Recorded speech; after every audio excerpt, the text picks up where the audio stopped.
水里月，未曾如掌控内，成败因仇恨爱，怎去篡改？从幻变的世代，既然难得你在，何是天地偏偏换我来？谁和谁推弓引箭，伏于翻海？谁和谁追心刻骨，但未敢爱？谁祈求腥風血雨再種花開？熱血赤膽，從無可替代。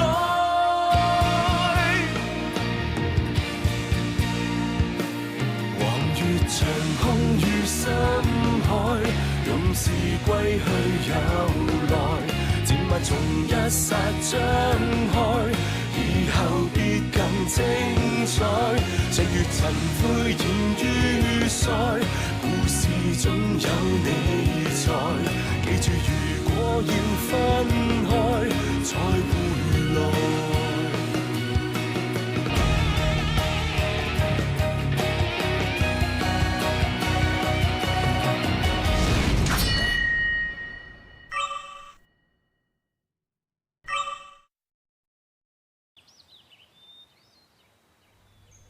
诸葛军师、司马谋士，要你们酒后真是不好意思。张谋士太客气了，你一个人。都督和几位将军在商议练兵的事，恐怕今天来不了了。军机大会也不来。明白。周都督事忙，我们明天再来。都督公务真的非常繁忙，恐怕明天、后天，甚至大后天，也无暇与两位会面了。两军既结盟，不能不当面详谈用兵的细节。都督也很想和两位慢慢详谈，但是都督现在实在分身不暇。其实大家分工都很清楚，我们东吴做主力进攻，你们江夏做后援，没什么需要再轻谈呢。你这话什么意思啊？啊？对了，都督叫我把这些竹简交给你们。都督已经详细写下，我们需要增加军粮补给和增添兵器项目，劳烦你们。也就是吩咐我们做事吗？千万别这么说，都督是希望大家互相配合，办好要务。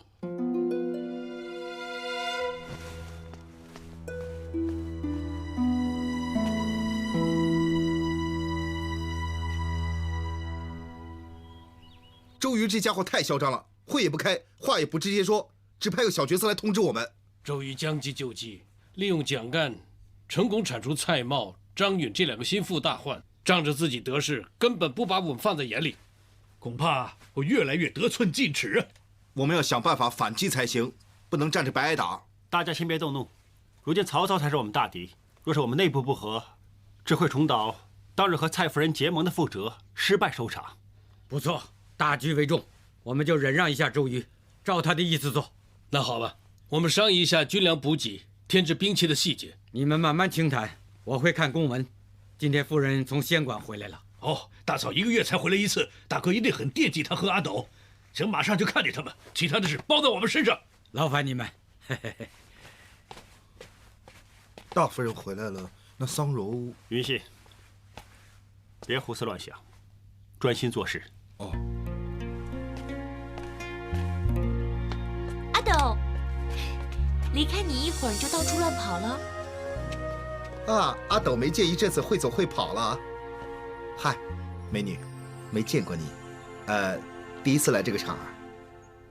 我的意思是说，你新来的。是啊。你叫什么名字啊？我叫小红。哦，小红啊，小脸蛋真的是红扑扑，很健康啊。你怎么称呼呢？在下是将军府数1数2的谋士，芳名司马信，尚未成亲。你就是司马信。原来我这么出名。我久闻你大名很久了，知道你干过很多大事。我是大夫人请回来跟桑柔一起照顾阿斗的。你和桑柔一起干活？她在哪儿？桑柔在哪儿跟你无关啊。小红，大夫人，不可以这样，对任何人都要有礼貌，知道吗？是。先抱阿斗回厢房。遵命，大夫人。大夫人，是我叫桑柔别跟我回来，留在仙馆的，因为我担心她要是再见到你，又会不愉快。他怎么样？没事吧？她表面没什么，这傻丫头不想我担心，所以在我面前装成若无其事。但是我知道，其实她还未放下。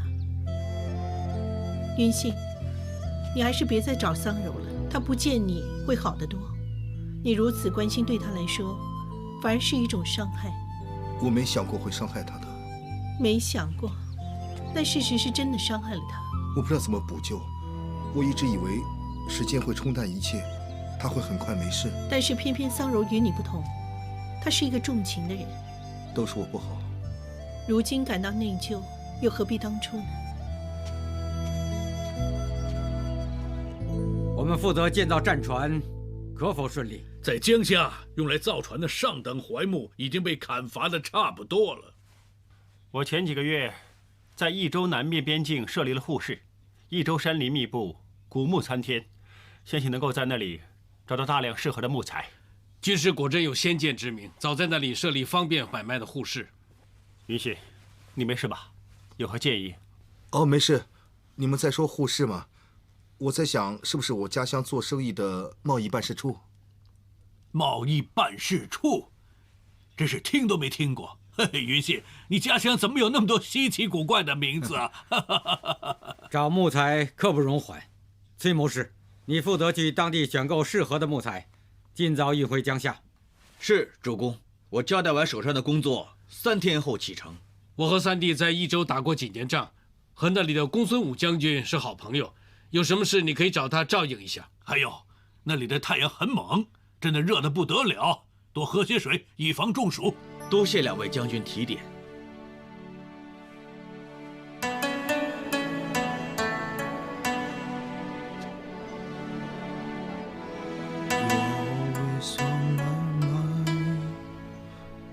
这怎么有人会这首歌？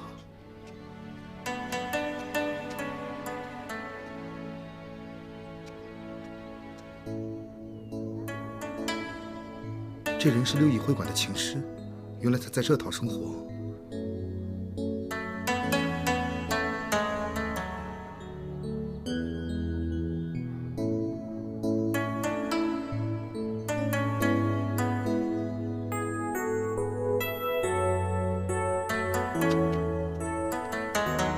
桑柔回来了吗？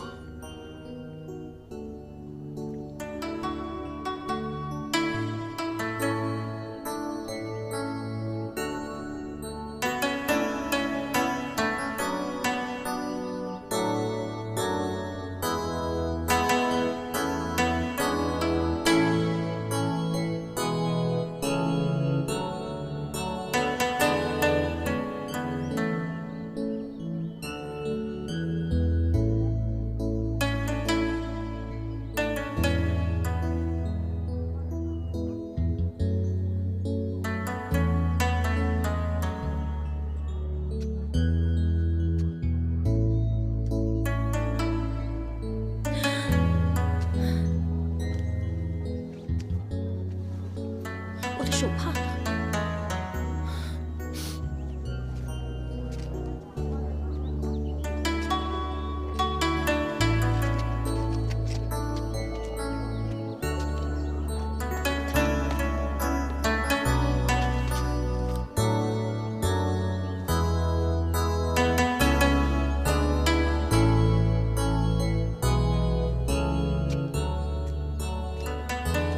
对不起。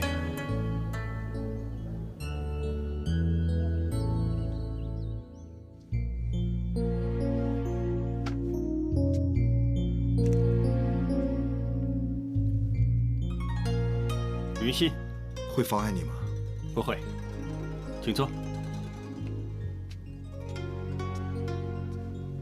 找我有事啊？很难开口吗？我想代替周平兄去益州护市找木材，我不想留在江夏。你想去益州避开桑柔？什么都瞒不了你。你连与主公开会也心神恍惚。我知道你是为了桑柔。你去益州对你和桑柔来说都是一件好事，起码你们无需担心再见面会尴尬。也不会令桑柔那么不开心。我也是这么想。云溪，你变了很多。我变了。你以前懒散贪玩，凡事只考虑自己，如今懂得为他人着想，有什么事肯去承担。换的是以前。以前的我，吊儿郎当，什么都不管，经常跟你在一起，学会什么叫责任心。始终是我害得桑柔那么伤心，我应该负责任做些事的。我去了益州，桑柔就不会因为躲我而不回将军府了。你这是越来越有担当。不过去益州那么远，将军府没有你，我怕我会不习惯。没有我叽叽喳喳影响你思考，不是更好？怎么会呢？一直以来你帮了我很多，有很多次都是允许你提出的新奇主意，才能扭转局面。我来来去去都是那几招，都离不开港南18师的烂招。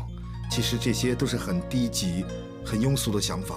军师你这么优秀、高素质，不适合。就因为你我想法不同，才能够开阔我的视野。我一定会回来见你。总之到了益州，万事小心。你有港南18师防身，其实我也无需担心。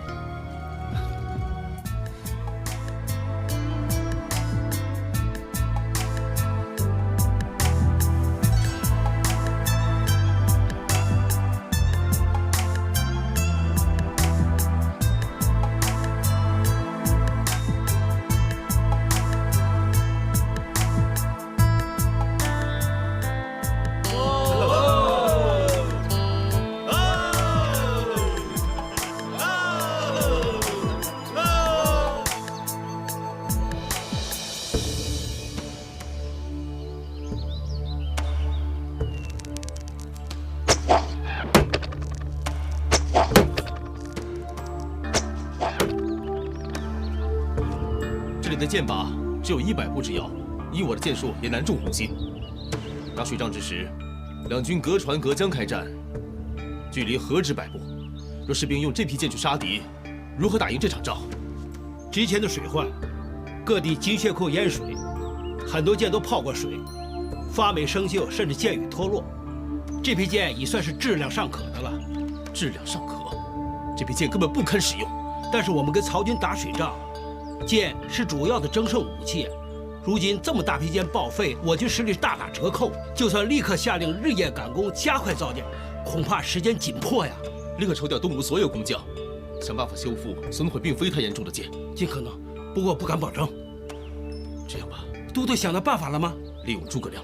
诸葛亮，刘备他们负责后勤支援，如今箭不足，理所当然应由他们去解决此问题。若是他们赶得及造箭，就不再是一个问题；若是他们赶不及造箭，问题就会落在他们身上。届时主公怪罪下来，也只会怪罪他们。进可攻，退可守，佩服佩服啊！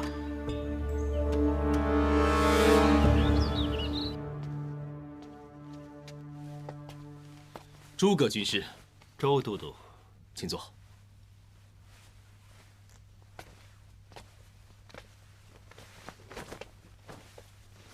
不知周都督约我前来，所谓何事？实不相瞒，我们东吴各地的军械库因为早前被大水淹尽，很多箭都被泡烂，不得不报废。箭在水仗之中最为关键，所以今日约军师前来，想拜托军师加快造箭，希望军师在1个月之内能够造出10万支箭。我明白如今情势危急，但是我们江夏人手不足，要在1个月内造10万支箭，实在甚为困难。我也明白军师的难处，但是我们东吴除了负责主要兵力之外，还会提供30万支箭，而你们负责后勤支援。如今要你们筹备10万支箭，天经地义。我们结盟便要互相合作，互补不足。要是军师推辞造箭之事，我不知道吴侯会如何看，他会不会认为当初的结盟是个错误呢？好，我答应周都督，1个月后交出10万支箭。军师果然爽快。即使我们增添人手，日夜赶工，要在1个月之内赶造10万支箭，绝对无此可能。不如我去跟吴侯商量，看可否延长造舰期限，或者减少造舰的数目。万万不可！周瑜故意出难题给我们，我们一定要解决。我们更不能让周瑜有任何借口，把胜败的责任归咎于我们。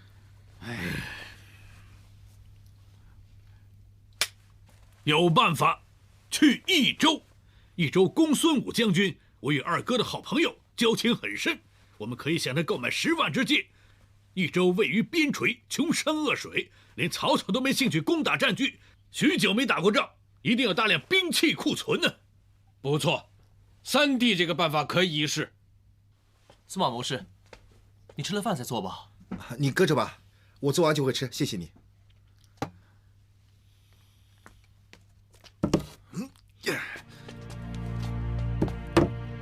以前云信你呢，吃饭最要紧的，现在居然以干活为先。关将军、张将军，真是士别3日，刮目相看。是吗？云信，你黑了，也结实了。哇，何来这么多伤？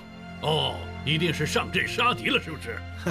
你别开玩笑了，这人手不够，有时候呢，我也要帮忙搬木材嘛。撞到刮伤，小意思。以前的云信叫你搬重的东西，你一定不肯。没想到现在还主动动手帮忙啊！哎，能扛能抬有男人味儿，像你们嘛。对了，你们怎么来了？我们要在1个月之内筹备10万支箭。10万支箭是周瑜给我们找麻烦，我们赶来益州找公孙武将军，准备向他买10万支箭。公孙兄，我们多年不见了，这次真是多得公孙兄你帮我们筹集到10万支箭啊！我和你们乃昔日战友，在沙场上出生入死，还跟我说这么客气的话。我一接到你们的飞鸽传书，便马上叫人集齐几个军械库的箭，10万支箭足够有余。这批箭全是未曾用过，支支都是完好无缺，坚挺笔直，结实平行，好箭。好，事不宜迟，马上试箭。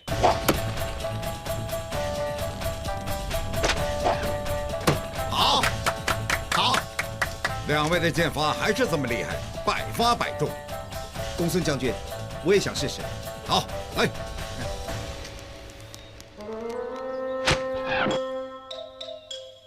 差这么远，幸好不用我去打仗。你这个箭法呢，叫殃及池鱼。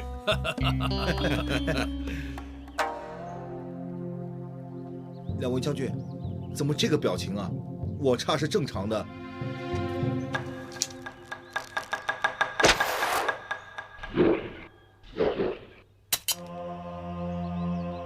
怎么会这样？你们2个跟我一样，射远了。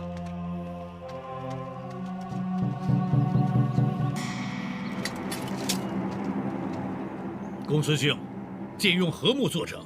箭头又用何种铁柱打造？我们益州的箭杆是用青楠木，而箭头用赤铜打造。青楠木木质清爽，赤铜箭头更令箭身重心平均，在100步之内准确度高，易中目标。但是到了100步之外这就难怪了。我们打水仗，在江中放箭，敌方的距离必定远于100步，所以水仗用的箭一定要箭身沉实，运劲发射才能射中远处的目标。这批箭不合适啊。公孙兄，你还有没有其他的箭？我们益州这儿只有山林，并无江河，也从未打过水仗，所有的箭都无需射到100步之外。我们所有的箭都与这批一样，岂不是得物无所用？怎么办？鸽侍郎参见主公，诸葛军师，关将军有飞鸽传书回来。难道有好消息？已经筹集到10万支箭。主公，二弟说有10万支箭，不过箭只能射100步之内，不适合打水仗。二弟说他们会再筹备，看是否有其他办法。倘若不能如期交出10万支箭，周瑜一定会借题发挥。如今交箭的期限逼近，如何是好？连公孙兄也没办法，这次来益州真是白走一趟。白走是小，但是无箭交给周瑜，此事变大。想起周瑜的嚣张样子，真想揍他一顿。司马谋士，什么事？你们在找箭，我们这些矛相当于箭，能够置敌人于死地。我们有10万支矛。可以给你们用。矛不能用，多谢关心。你尝尝我们的竹蔗，我们要剑呢。先尝尝我们益州的竹蔗。哦，咬口这也好。失陪了。边咬边想办法吧。哎，我们要剑吗？不是这吗？给我这我有什么用啊？给我剑才管用啊！这剑，借剑，不是孔明买剑，是孔明借剑呢。你说什么呀？借剑，向谁借？向曹操借。我已想到解救良方，军师只需预备草船、稻草人，并将之放于船上，趁天亮前大雾。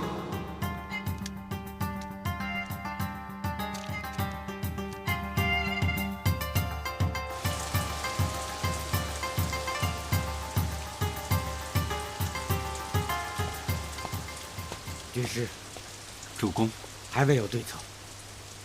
本来以为一场雨能够令我思绪清晰，谁知道依然茫无头绪。雨停了，期限也到了。禀主公，关将军他们有飞鸽传书回来，难道有解决办法？书函呢？鸽舍郎已经拿过来了。希望是一场喜雨。禀主公，持续下雨，飞鸽上面的竹筒已被雨淋湿，卑职已将其烘干。快！是于信的字迹，我已经想到解救良方，只需有良方偏偏看不到。这场雨真是误事。飞鸽往来益州要几天？最少3天。就是再问云信有何解救良方，也赶不及期限前。原来是一场苦雨。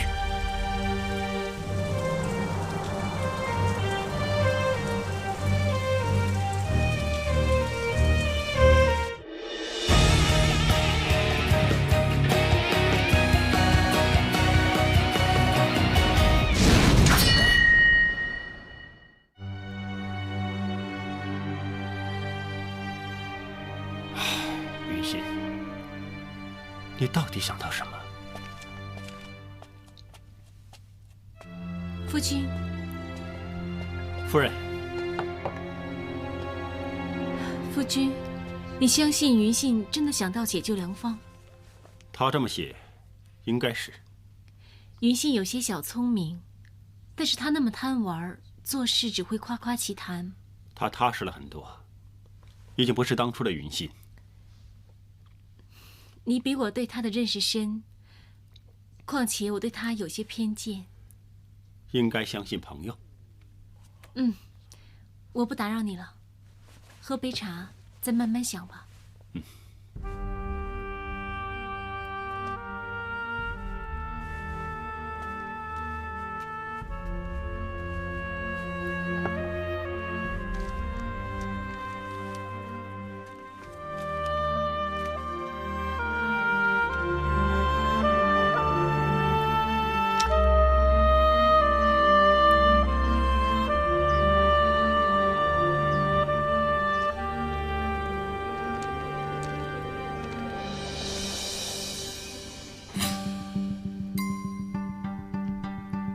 不应该用我的想法去想云信，应该想云信会怎么想。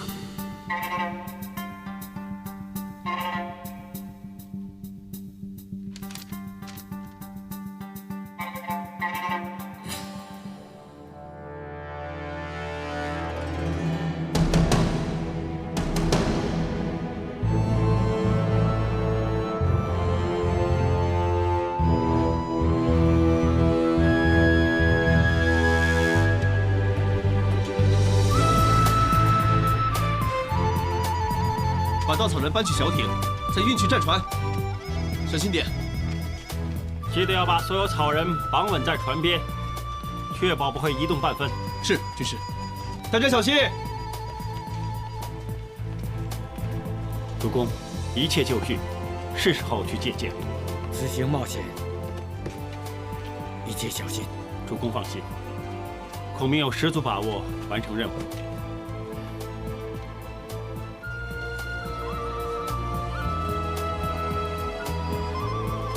传令下去，草船出发！草船出发！草船出发。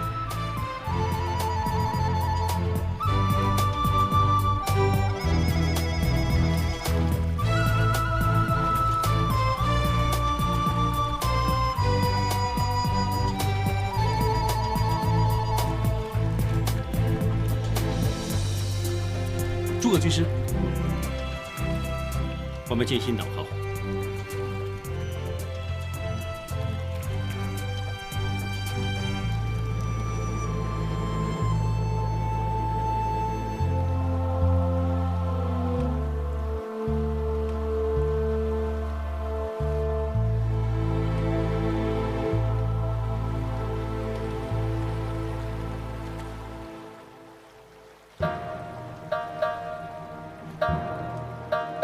亚长空之一色，呼大物之四屯。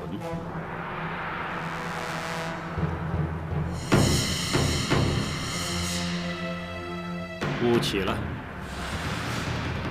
传令下去，所有草船驶向曹军水寨。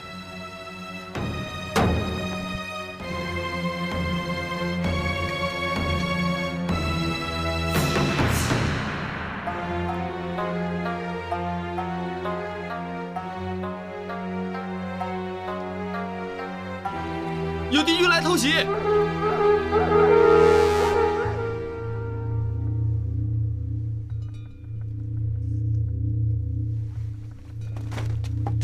禀军师，我们已经驶进曹军的水寨，曹军响起号角，准备迎战。击鼓，领命。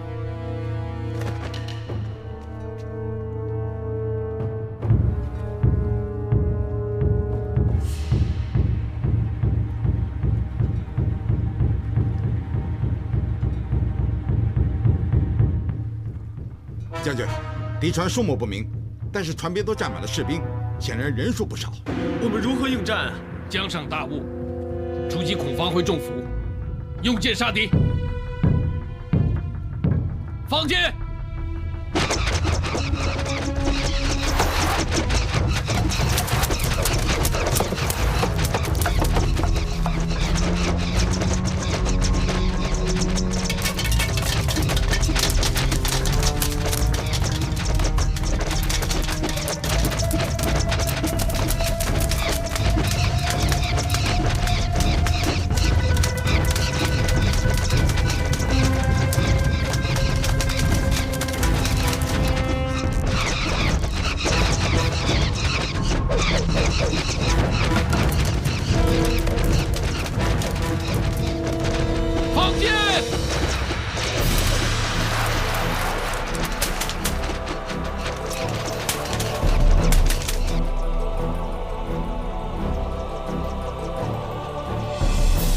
禀军师，曹军果然一如军师所料，用箭猛攻。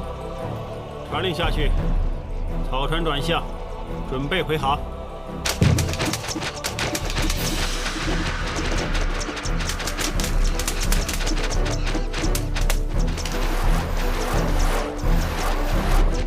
将军，敌军船只调转方向，看来准备撤退了。乘胜追击，继续放箭！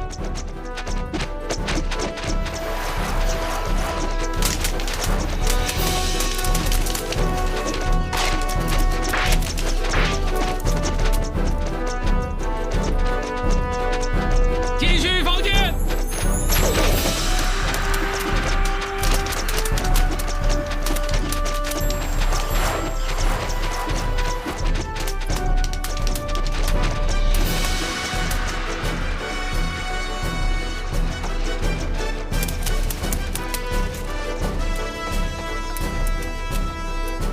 禀军师，船尾的稻草人已经插满曹军的箭，首尾呼应，才够10万支箭。传令下去，全部回航。领命。哎，得人恩惠，临走别忽略礼数。是。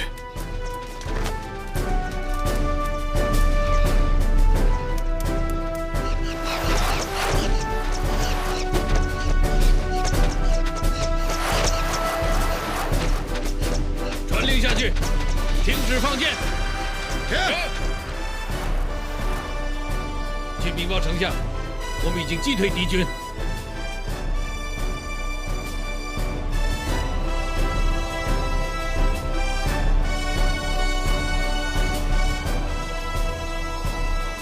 多谢丞相借鉴，多谢丞相借鉴，多谢丞相借鉴。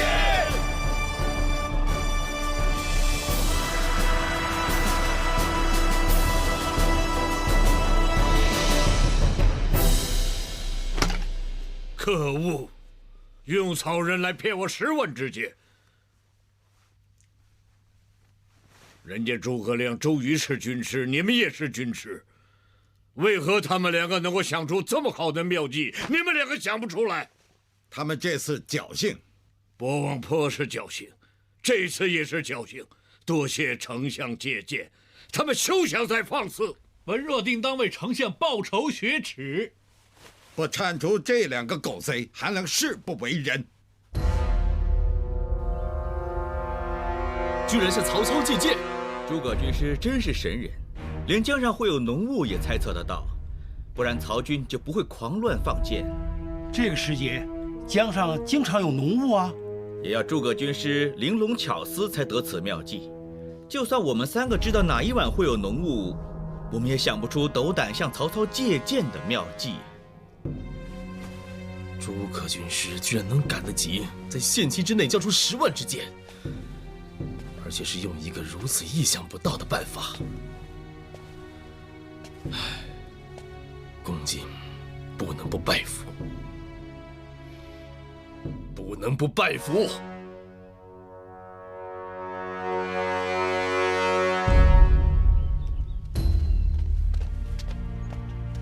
一起，主公，大哥，三弟，二弟，大哥，哎呀，你们回来就好了。这次要你们山高水远去益州，辛苦你们了。我们在路上已经知道草船借箭大功告成，再辛苦也值得。军师呢？这次全靠他才解决此事，他奔波劳累，所以我叫他好好休息。军师劳苦功高，当然要夸，不过可别忘了，想到如此绝妙计谋的人是云信，同样要夸啊，大哥。军师并没有用云信的计谋。你们用飞鸽传输回来的字条被雨水淋湿了，字化开了，我们没有办法看到云信的计谋。草船借箭是军师自己想出来的妙计。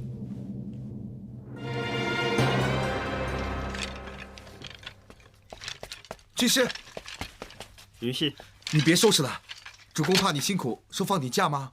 你刚从益州回来，你不休息？我不休息了，我想先弄清楚你那个草船借箭。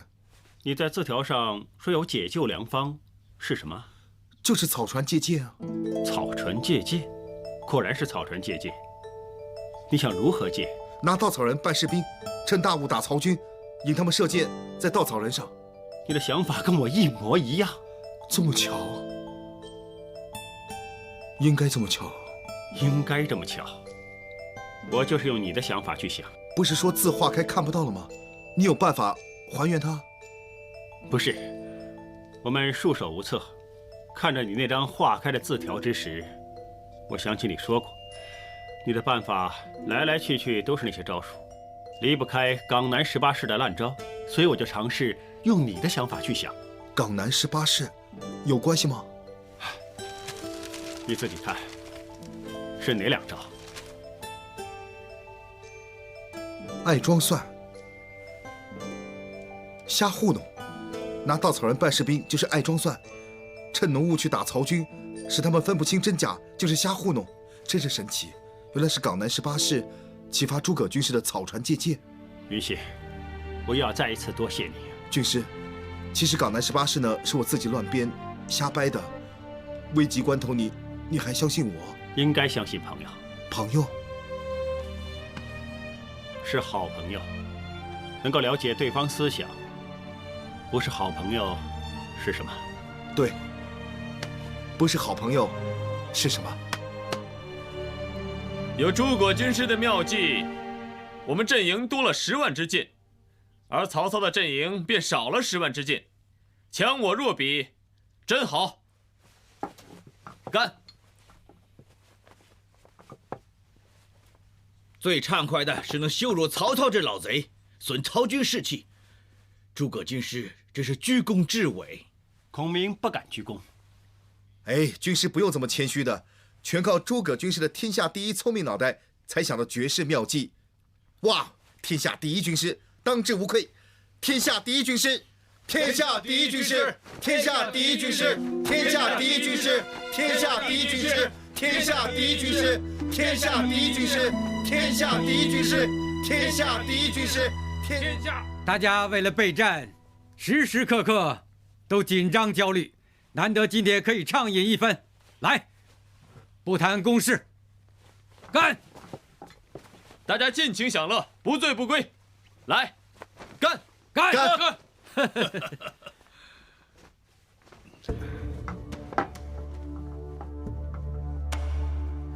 上次我们4个人玩争上游，很高兴，真是记忆犹新。我们今日来个旧梦重温。上次我4张炸弹都输给你们3个，今天我要报仇。诸葛军师，上次我出血，今日要你刮目相看，拭目以待。多说无益，来吧。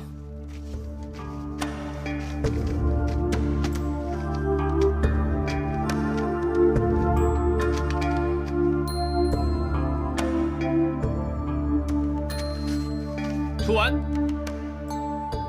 我赢。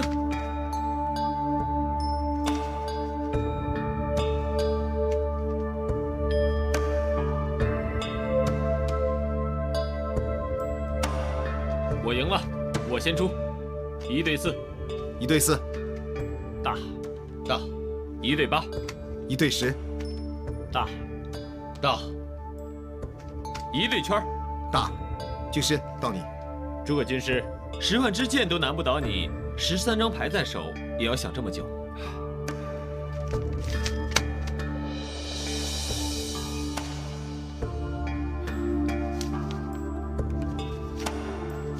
1对尖，大，你3张 K 便是拆牌，就是还有1对，偏偏不出。方块7，梅花尖，红心尖，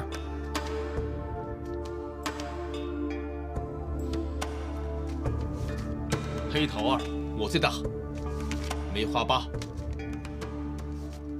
方块2，梅花老2，这次轮不到我最大。接着5一对，大5、6、7、8、9，大。我赢！哈哈哈哈哈哈！周都督，真厉害，想拉着诸葛军师一起死，一直咬着他。不过你计算错误，军师输3张，你输8张，你惨一点。这些是策略。刚才诸葛军师连赢几把，我怎么都要挫他的锐气。又是我赢，我先出，3条3，大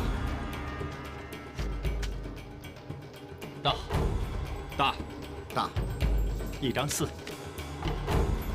我拿着1对5，拆了也未必有用。搏一搏。红心2，大。黑桃2虽然在我这儿，不过拆出来打就没有同花，还是让你过。大。7、8、9、10勾，大，同花3带2，大，我赢了。不是吧，军师？你应该用黑桃2打他的红心2。他之前咬你，你也咬他吗？你咬他，我就不用输了。云信，你也不用这么生气，我不也输了吗？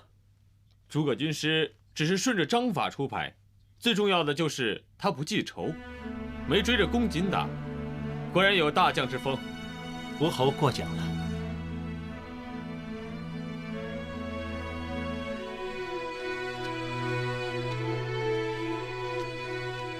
太傅又想提醒吴侯我到访，站一边去。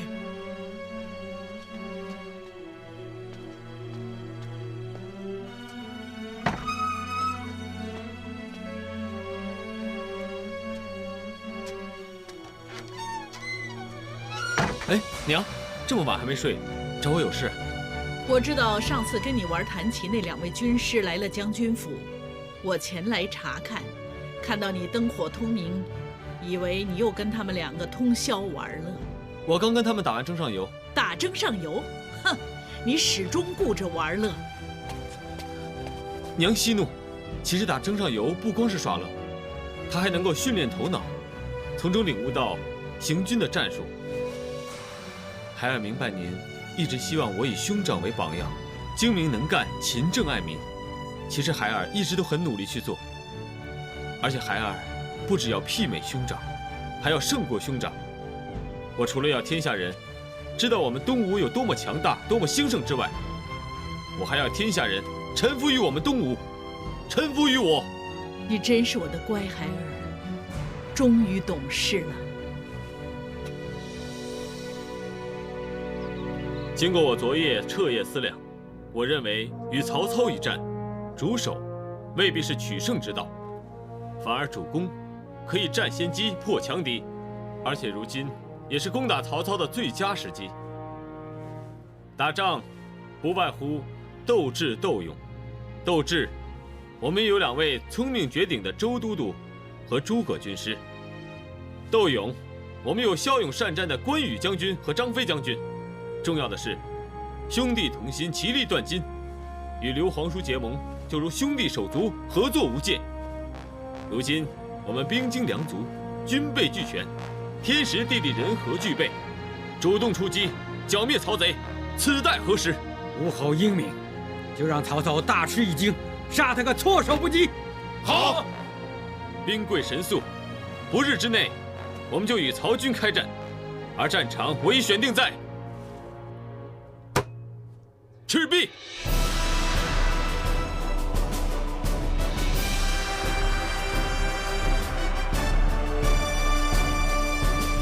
赤壁之战终于来临了。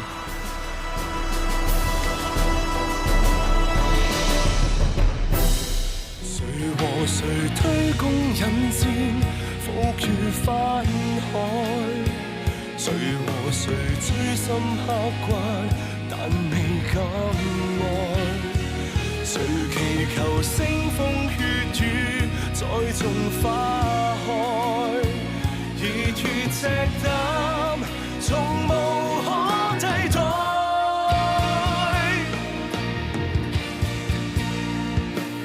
橫越長空與深海，用是歸去有來。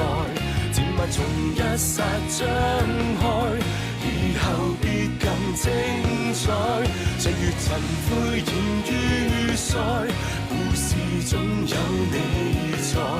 記住，如果要分開，才會